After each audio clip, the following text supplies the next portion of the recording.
inside the benzene. Inside the police vehicle.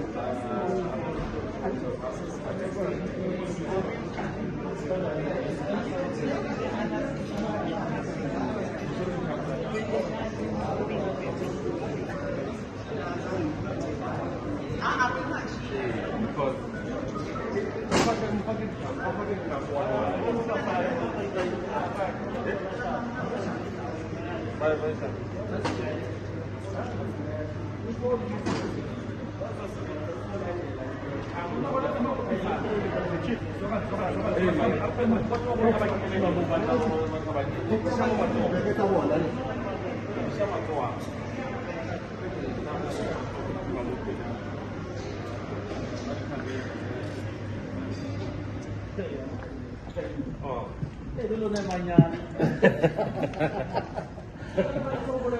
Manyoralo na